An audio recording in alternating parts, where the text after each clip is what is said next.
everyone. Today I want to talk about expressing your emotion, and this sounds like such a simple thing to do, but I think so many people struggle with expressing themselves, myself included. This is something that I've dealt with my whole life, and I think we're taught nowadays, especially nowadays, I don't know when this crazy thing started, but this is definitely something that happens a lot. We start to, I don't know what age this happens, but as a child, for a while, we're taught that it's okay to express our emotions. We're told that, yes, what do you feel? And state it in a simple sentence, right? And say, well, I'm feeling, fill in the blank. I'm feeling this, I'm feeling that, I'm feeling upset, I'm feeling sad, I'm feeling angry, I'm feeling happy, I'm feeling confused, I'm feeling whatever it may be. And somewhere between childhood and adulthood, we tell ourselves to stop feeling, and that it's not okay to feel, that we shouldn't be feeling whatever we're feeling. And others definitely feed into this, and I've had so many people in my life over the years tell me not to feel things, or that I need to, not take things so personally, and that I just shouldn't feel anything, I shouldn't be affected by how others act.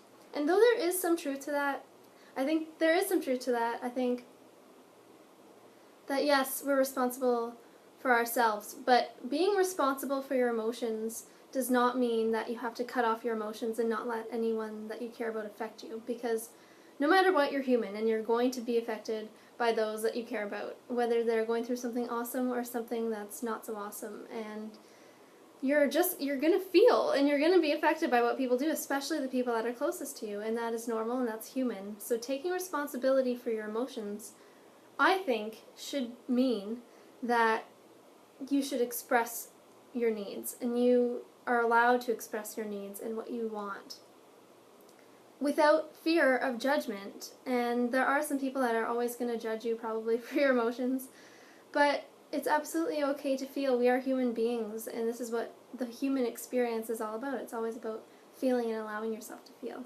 I had quite an amazing chat with my friend Susan yesterday, and we were just talking about this, how it's so crazy that as you get older, we think it's normal to shut out our emotions. And I honestly believe that if we simply went back to this childhood teaching and allowed ourselves to say, I am feeling blank, I am feeling, fill in whatever that blank is, or this makes me feel blank when you treat me like whatever, and we use these simple terms and simple sentences. If we do that, I honestly think we would save ourselves so much grief and so much pain, because many times we either pretend that we don't have emotions or we try to stuff them down, but they always come up. They're always going to rise back up, no matter what you do. There's no way of just killing your emotions. It's not possible. Trust me, I've tried it.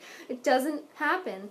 And I think, this is what I honestly believe, that if we went back to this old way, of this childlike way, this innocent way of expressing ourselves and our needs and desires and wants that we all deserve to express, that we would have so many less addicts in the world. Because I've experienced this. There's so many types of addictions, and it's not just drugs and alcohol. I mean, yes, those are huge problems, but there's also love addiction, and there's sex addiction, and there's food addiction, eating too much or not eating at all. And that is something that I have experienced in this life, and it all goes back to not expressing your emotions and feeling that you're not allowed to express how you feel. And I think that a lot of us just train ourselves to do that, and we feel like if we can't repress it, then we need to find some external way to deal and to cope. When in reality, it would be so much easier if we just stepped into that innocent state and said, I am feeling sad today, and that's okay. And the other thing too is, as soon as you tell someone, or they see that you're visibly upset, or that you're tired, or that whatever, you're going through something uncomfortable, or you're changing a lot, the automatic thing that so many people say is, don't be sad. Oh, don't be sad. Don't feel blah, blah, blah. Don't feel whatever you're feeling. And it kind of feeds into this whole thing, where we feel like it's not okay to feel upset, but it absolutely is okay to feel upset sometimes. You're gonna feel upset sometimes, and if every time you feel upset, someone tries to convince you, oh, don't be sad, there's so much to be happy about. It's like, yes, there is a lot to be happy about, and I absolutely, wholeheartedly believe that it is so important to think positive thoughts. However, like I mentioned in my last video, you have to feel the crappy stuff too, because essentially, this is like the analogy I have now is if you have this cake and if you're feeling upset, the cake is going to crumble, and sometimes you need to let it crumble so you can add in new ingredients and build it back up. And if people are just kind of encouraging you to sweep it under the rug, and you're so used to the habit of sweeping things under the rug and all your emotions and stuff like that, and they just say, oh yeah, just be happy, don't be sad, you're basically just putting icing on top of this cake. And eventually it's going to crumble whether it has icing on top or not. And that's just the truth of it, It's okay to feel upset. And of course, people don't want to see you be upset. And it's okay to, for you to care about people and to not want to see them be upset. It makes sense. It's good to be compassionate in that way. But I think it's so loving to be able to let someone feel. I think it's way more loving to let someone go through what they need to go through. Instead of saying, oh, I'm going to hug you, oh, just don't be sad.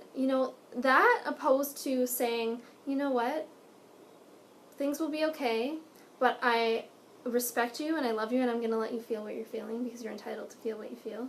I think that is so much more powerful than trying to convince someone that they need to be happy 24/7, because it's just not possible and it's not human.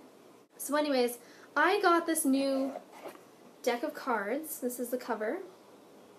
And I have been drawn to this deck for a very long time, but I just never bought them, and I guess it was just not the right time, but I've been very drawn to animals, and this is Messages from Your Animal Spirit Guides by Stephen D. Farmer. And all of my other decks are by Doreen Virtue, so it's kind of interesting for me to be using a new deck of cards from someone else. And anyway, I've been so drawn to animals lately. I've been noticing butterflies and ladybugs and all these, just observing the animals around me and stuff like that.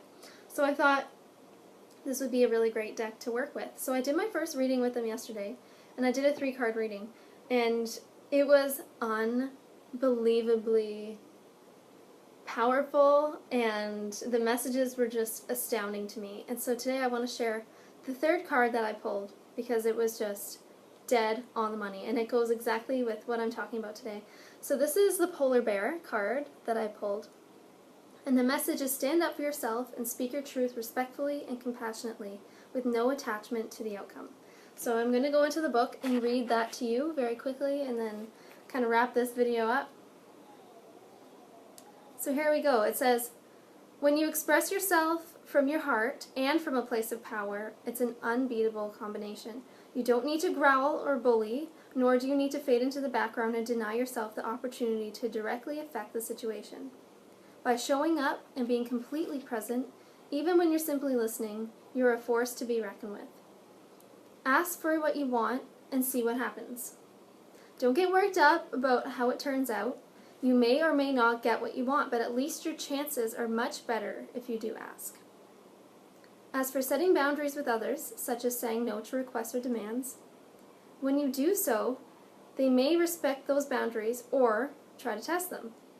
If they do test the limits you've set, stand your ground, be clear, and don't apologize. Approach the situation with the purity and innocence of a child and the focused intensity of a true warrior, one who doesn't speak or act from anger, but from a place of truth and dignity. Know that when you do so, you'll have nothing to fear. Isn't that amazing? I was just like, that is exactly what I'm going through. And I think it touches on something really important, which is I'm so used to keeping the peace and either not saying anything and trying to repress my emotions or just sugarcoating it. Icing the cake, not paying attention to, or trying to avoid the fact that the cake itself is crumbling and is not doing well and is hurting. And so there's that one side where if I want to express something to someone I care about, I'm used to the habit, like this is my habit, this is what I do, is I try to say it really gently and not really dive into the real feelings that I'm feeling, and I try to keep it light, and I don't want to hurt them, and I'm so focused on fearing that they're going to get hurt, or fearing that I'm going to lose them, blah blah blah. That habit I am trying to break, and I'm tired of it. And then I kind of went full-fledged, full force to the other opposite end when I was feeling something and I was feeling hurt the other day. My automatic reaction was, well, don't do this side, go and tell them how you feel. But the complete opposite of this, keeping it light, is anger and complete just blowing up, nasty things being said, blah blah blah, not good. But as much as we want things to be black and white in life, there's so much gray, and that is okay. And this is about coming to a middle point where you can speak and express your emotions compassionately, treating yourself with compassion and treating others with compassion, and being able to express that, hey, simple term, again, a childlike term, I feel hurt. I feel hurt that you didn't show up for me, or whatever it may be. Instead of this raging side that would be calling and bawling on the phone and saying, are you going to be in my life or not, and freaking out and saying, make it or break it, black and white, this is how it has to be, I'm tired of this, I'm tired of that, and just being that exhausted, angry person. And the opposite side, which I'm used to, is keeping it light and fresh and very like, oh, well, I was upset, that you didn't make it out, and I wanted you to make it out to this thing that I was very proud of. Oh, but, it's okay, we're going to carry on like nothing happened. And neither of them work for me anymore. So I'm trying to come to the middle, and this is what the polar bear message is all about. It's about finding that middle ground. It's about standing up for yourself and staying clear and not apologizing, because I'm so bad for that too, and I think so many of us are. After we express how we feel, especially if we build up our emotion, we end up at that one side, the opposite side of the spectrum, where we're just so angry and we've built up so much emotion that we just lash out, and then we apologize for how we're feeling, which isn't very healthy. We deserve to express ourselves. So anyways, that is my message for today. I hope that this has helped someone out there today. The message of the Polar Bear Animal Guide is absolutely amazing, and right now I need to call on all of that energy, and if you're having any issues like this, feel free to call on the Polar Bear spirit energy, and it doesn't have to be anything crazy, just kind of ask that the polar bear energy can help you to focus and express yourself in a powerful but compassionate way. I hope you guys have a wonderful day, and we'll talk soon. Bye.